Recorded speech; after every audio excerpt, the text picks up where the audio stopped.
So I'm a used car dealer. I go to these used car dealer auctions, and what I've seen happen at these auctions lately is prices have absolutely been tanking. So later on this video, I'm going to talk to you about what I've bought. I'm going to tell you what I paid for them, and what I'm going to sell them for on my used car dealership. My used car dealership lot. What we're going to sell them for at my dealership. So we were able to actually buy 8 cars at one auction 2 days ago, and this has been a very, very rare occurrence over the last, I'd say, even 3 years. And what I'm really liking about what I'm seeing is that it seems like dealers are not wanting to participate in bidding on a lot of these cars that I'm trying to buy, and also that prices from the franchise dealers are coming down. And what we have seen over what about 6 months ago or so is that we were able to be the high bidder on a lot of these same kind of cars, but the franchise dealers wouldn't sell them to us. So the thing that happens at these used car dealer auctions is you have bidders, which are used car dealers that are standing in lane, and you have a seller that's bringing cars there. And a lot of times, what these cars are, say in most cases, they are new car dealer trade-ins. So these franchise managers that are coming and are selling these cars, they have their numbers in them. They see what they actually paid for them, and they have the option when the bid goes up all the way till the bidders stop. They have the option to then sell it or no sell it. And I know that seems ridiculous because if it's going through an auction lane, shouldn't they just sell everything? Well, that's not really how the auction world works. All of these cars have a reserve. They're not going to just dump a car and lose thousands and thousands and thousands of dollars. So what was happening 6 months to a year ago is that, okay, prices were coming down and coming down in a big way at on the wholesale level. But these franchise dealers still had a lot of money in a lot of these cars. They were still giving top dollar for a lot of these trade-ins.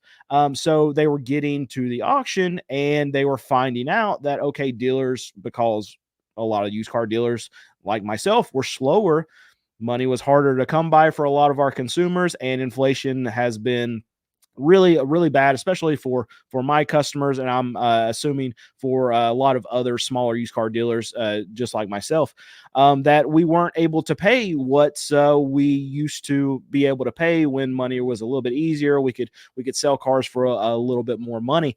So what this forced these dealers to do, these franchise dealers, was to no sell a lot of these cars, and we saw a lot of it go through the auction. So what has to happen is they have to go through this time frame where, okay, they have to figure out what the market's doing. So they'll go through weeks of no selling cars. I've had a lot of vehicles that I've shown on my channel, when we go to these auctions, where they would sit for 4, 6. We've had like there was some Jeep Wranglers that we saw that were there for like 8+ weeks that they just kept no sell, no sell, no sell, no sell.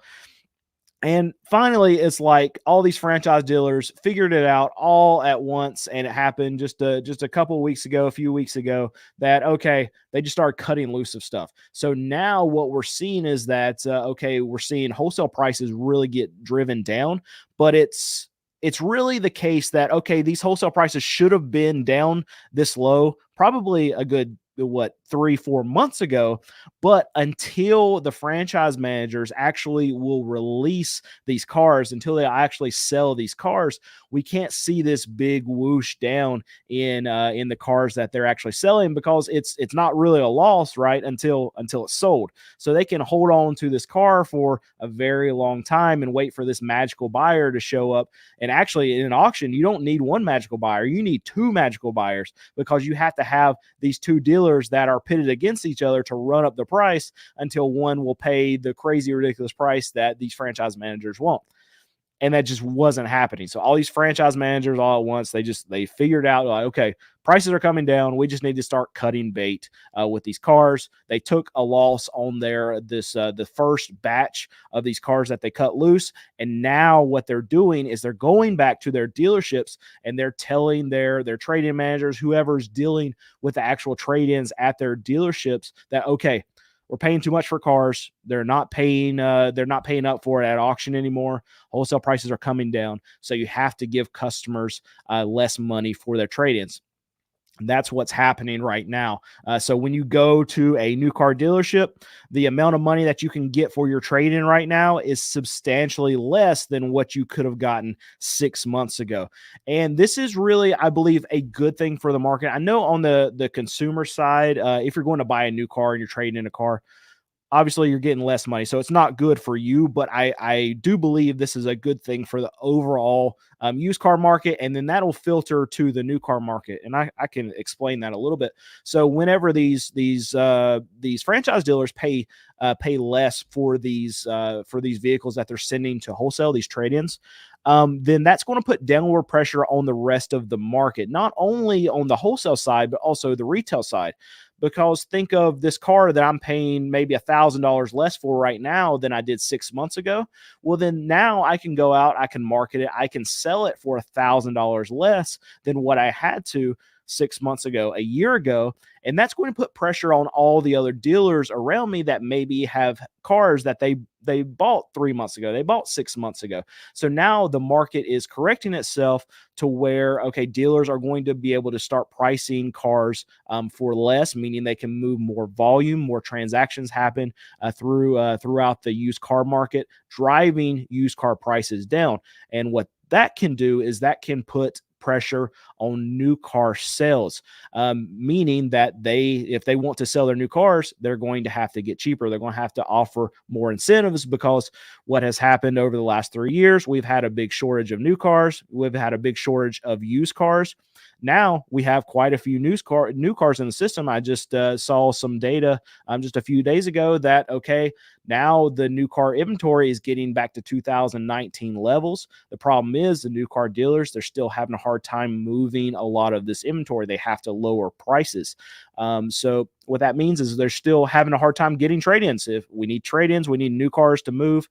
So we get more trade-ins. Trade-ins come into the used car market, but as we're getting more trade-ins, and as these franchise managers are paying less for their trade-ins, then the prices on the wholesale level for the used cars, they're going down, and it makes it more appealing for a customer to buy a used car versus a new car. So now new cars have to get more competitive with the used car market. This is all good. What we need in this market right now is we need transactions. We need velocity of money to move through the car market, both on the used and the new car side. The more transactions that can happen, the more prices can be driven down. This is all good news for the consumer, even though you're getting less money for your trade-in right now. That one individual case, used car prices should continue to go down from here as these franchise managers are now catching up with the market. And what I like to say a lot is it's very similar to the housing market, where okay, if prices do need to be lower, then the market's going to tell someone who owns a house, and then they're going to wait a month, lower it 10%. But if they're still not at that market price, then they're probably not going to lower their prices till 10%. They have to find that median price of where they can put customer and car together. And I think that's what the market is starting to wake up and realize now. And I'm very, very excited about this, because we've not been able to buy a lot of inventory like we were accustomed to back in 2019. And now we're getting back to those levels. So over the last 2 or 3 years, my car lot, I mean, we would probably average 60 to probably 80 cars that we would have at one time. And back in 2019, it was well over 100. So I think we're getting back to that range where I can have over 100 cars just constantly flipping month in and month out. And I'm very excited to get back to that. But I'm going to show you, tell you some of the deals that we got 2 days ago. We bought 8 total, and I'll just give you the total purchase price for all of them. I'm going to go into each individual, but this might blow you away a little bit, just to know how much I paid for 8 cars with fees and everything. $19,405. And I get a lot of questions a lot about us actually buying cars and how our business works too. So when we buy cars, we don't use a floor plan. We don't have a credit line. I know a lot of you know that already, but I just want to remind you, we pay cash for our cars. So we don't have extra fees that a lot of dealers are going to actually have when they're buying cars. We try to keep our overhead as low as possible, so we can sell our cars as cheaply as possible. So let's just go through all these cars. Bought a 2010 Nissan Versa. It's got 155,000 miles on it. Paid $2,200 for it. Now, every one of these cars is going to have a buyer fee. This is just the fee that I paid to the auction to be allowed to actually buy the car. They have to operate too.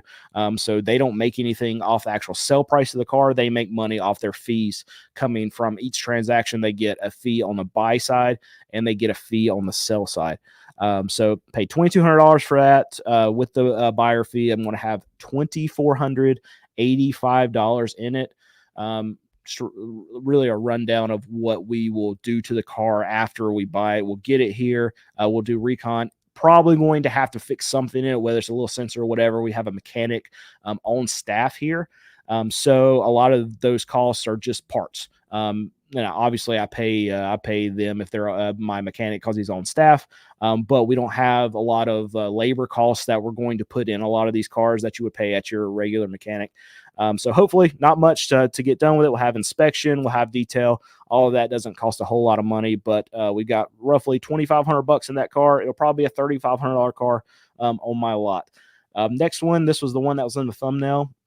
It's a 2011 Honda Pilot. And we paid $2,900 for it. It's probably going to be at the top of our range. If we have to fix something on it, it's going to be between probably $4,500, $5,000, somewhere around there. Because we got a buyer fee too that says we have $3,185 in it. At the end of the day, we'll probably get into it somewhere around $3,500. If it's super, super, super nice, we'll be able to get $5,000 out of that car pretty easily. But if we don't have to do anything to it, we would much rather price that at $4,500. So hopefully that's where it lands. If we don't have to fix anything on it. A 2005 Mazda MPV, which is a Mazda van. It's got 150,000 miles on it. That's pretty good for us. We like to. Our mileage that we typically buy, now we're in a place that has no rust. So these cars, even when they get up to like 200,000 miles, they don't disintegrate. They're still, the frames look brand new. But the mileage that we really like to have is somewhere around that $150,000 range. 150,000 mile range is kind of a good sweet spot for us where we can still buy a car that's cheap enough. Where we can sell it for like $3,500. That's currently my sweet spot of the price that I like to sell. If I had nothing but $3,500 cars on my lot, we would move everything in like 2 days within posting it. But 2005 Mazda MPV, paid $1,900 for it, and we'll sell it it'll be a $3,500 car. A 2008 Toyota Camry. Love Camrys. Buy them whenever I see them. We paid $2,300 for it. That'll be a $3,500 car.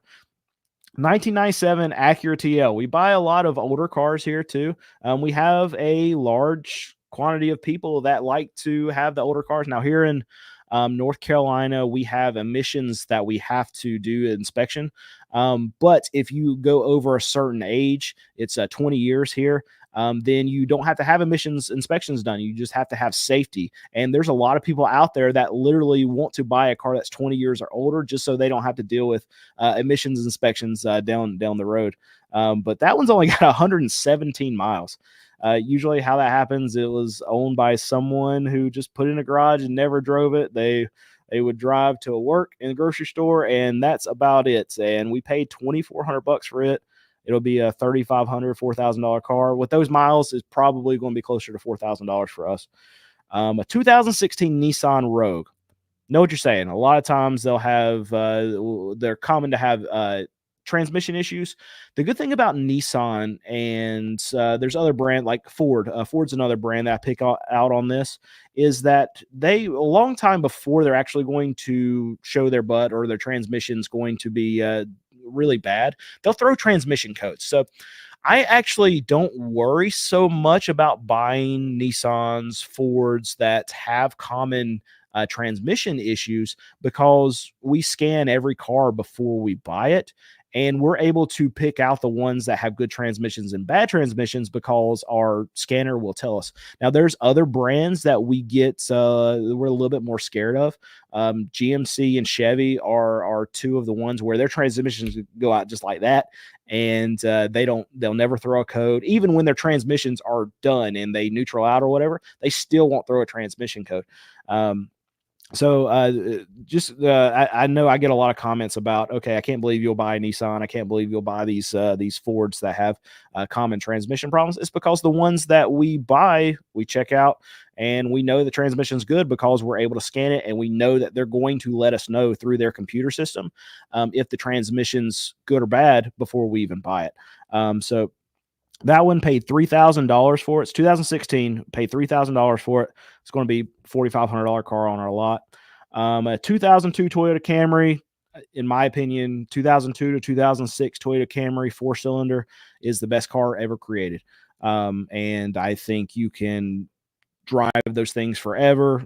All you have to do is change the oil in them. I mean, there's going to be little things here and there, but those motors and transmissions are by far the best that I've ever dealt with. I've been doing this for 13 years. There's one car that consistently I see at the auction with 300 plus thousand miles, and they are still running strong. And that's a 2002 to 2006 Toyota Camry 4-cylinder. This one's got 170,000 miles on it. Paid $1,900 for it. I think that's a steal. We're going to sell it for $3,500 if it's real nice, and I think someone's going to get a great deal on that car, and it's going to run forever. Those are my favorite cars to buy. Toyota needs to send me a check. That's what needs to happen because I promote them way more than I probably should. 2013 Mazda 3. It's got 190,000 miles, but we only paid $700 for it. So I think Alex is my mechanic. He buys a lot of these cars at auction. He bought this one, and sometimes cars fall through the cracks, and this was one of them. So that one we'll be able to sell for $2,000 to $2,500. There's probably gonna be something I will assume there's something we have to fix on that car because some other dealers just walk by it. But sometimes, especially right now, as we're seeing the prices come down and as there are fewer dealers there to actually buy cars, stuff falls through the cracks now. This didn't happen a year ago, and I'm very excited because in the last, if you watch a lot of these live streams, I tell you about a lot of the stuff that we buy at these auctions, and it seems like more and more and more we're seeing a lot of these cars that just fall through the cracks. Very excited about that. That is good for the outlook of my business. Let's get to some of the questions. Ron had one. What is the average pricing of used trucks, and what is the lowest price that I've seen? That's difficult to say because if it's something that's really, really trashy, obviously it's going to be way cheaper than something that's really nice. So with used cars, you can't just put like generic pricing on it. I will say for the used truck market right now, it's holding up better than your SUVs and your cars, but that's typical, right? You need trucks to work. So what you really need to happen for used truck prices to go down really the same percentage that you're seeing like sedans go down is that you need people to stop working. You need people to stop building houses. I don't foresee something like that happening in this economy. I know there's been a lot of other people predict that, okay, we're going to have a worse crash than 2008. I don't think that's going to be the case. I don't think the economy is really set up for people to lose their houses and for houses not to be built. I know that interest rates have peaked for the time being. That a lot of people have the opinion that they should go higher, but I think this Fed's not raising them anymore, and I feel like there's no chance of that. So I think housing's going to keep rocking, and if that's the case, then people who build houses are still going to have jobs, and there's going to be construction that's going on, so people need trucks. So the truck market's going to fall much slower than the rest of the market will. We'll buy a car in the next 2 weeks with a 5K limit. Any recommendations? 2002 to 2006 Toyota Camry. If you can find one with 150 to 175,000 miles. Even if you want to go up to that 200,000 mile limit, I'm not scared of it at all. It depends on where you are too. So if you're in the Northeast where there's a lot of rust or whatever, in other places in the country where you have a lot of rust, it's going to be a little bit harder. You might have to look outside of your bubble a little bit, travel a little bit to go somewhere that doesn't have rust. Because if you find a 2002 Toyota Camry with 150,000 miles in, let's say, Michigan or New York, and it doesn't have rust on it because it's been taken care of or it's come from the South, it's not going to be like what I'm selling mine for. It's not going to be a $3,500 car. It's going to be a probably $7,000 car up there. So you might just have to look outside of your comfort zone if you are in a place that's really rusty. It's hard to say because the cars that you can buy for $5,000, the frames are absolutely disintegrating. So hopefully you're not in a place that has doesn't have a lot of rust. CarMax finally lowered prices on some of their cars. Yes, they did. They came out and said on their last earnings call that, okay, Brandon was right. They're going to need to lower their prices, not keep their margin. They didn't say that I was right, but I talked about this like 3 earnings calls ago that, okay, their plan was to keep margins high. They ran out their pricing models and said that, okay, we think even though we're going to sell fewer cars, if we keep our prices higher, then this is going to work out. Turns out they sold a lot less cars than they even anticipated. And the way to fix that is by lowering your prices. So yeah, that's what they're doing now. I think it's a good choice by management to start doing that now. It would have been a better choice for them to do it 3 earnings calls ago, 3 quarters ago, but now they're catching on with the market. This is what I'm talking about. This is the whole theme of this video, is that franchise dealers, CarMax, Carvana is going to have to go the same way. Used car dealers will everyone that's selling vehicles in this car market, we're going to have to come to the realization the market is softening, and the way to move metal right now is to lower the prices. That's the only way it's going to happen. And you're seeing that across the board right now. So it's a good thing for consumers, and I'm very happy to see it. And it's going to be good for my business. I know I get a lot of things saying, well, you made so much money over the last year and or the last few years. But the thing about it is I had to pay more for my cars. So even though I had to sell them for more, the spread between those things, it didn't really get all that much bigger. So we ended up in the last 3 years, we made less money at my car dealership than what I did in 2019 and 2018.